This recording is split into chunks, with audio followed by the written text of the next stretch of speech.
Have you ever seen someone's dream crushed in front of a crowd, only to rise again stronger than ever? This is the story of Ethan, a 17-year-old boy from a small town, and the powerful CEO who laughed at his dream, until the judge stepped in and changed everything.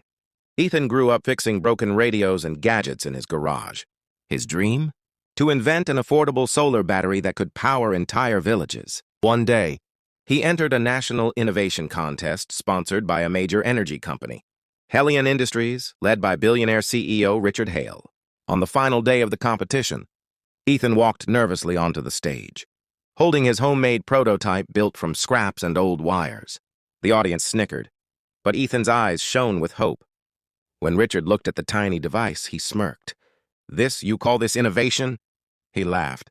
"Kid, leave the science to people with real degrees." The crowd chuckled. Ethan's hands trembled. But instead of crying, he simply said, "Sir, one day this will light up homes your company ignores." Richard laughed harder.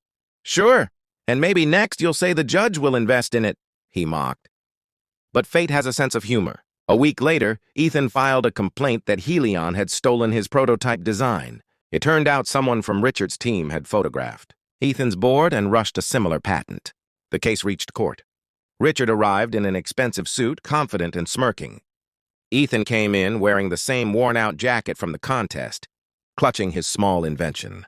As the trial began, the judge, a woman named Honda Claire Reynolds, leaned forward, studying Ethan carefully. "Mr. Hale," she said, "you claim this design is your company's?" Richard nodded arrogantly. Then the judge turned to Ethan. "And you, son? You built this yourself?" "Yes, ma'am," Ethan said softly.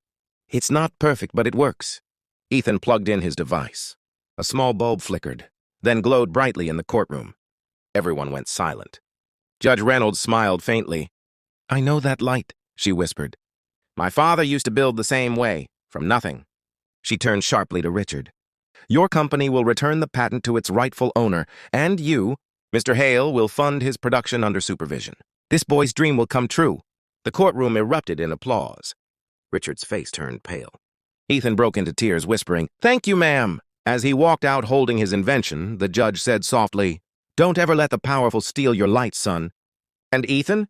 He went on to power his whole town within a year. Because sometimes dreams don't need permission, they just need justice. So if this story touched your heart, please like, subscribe, and share, because every dream deserves a chance to shine.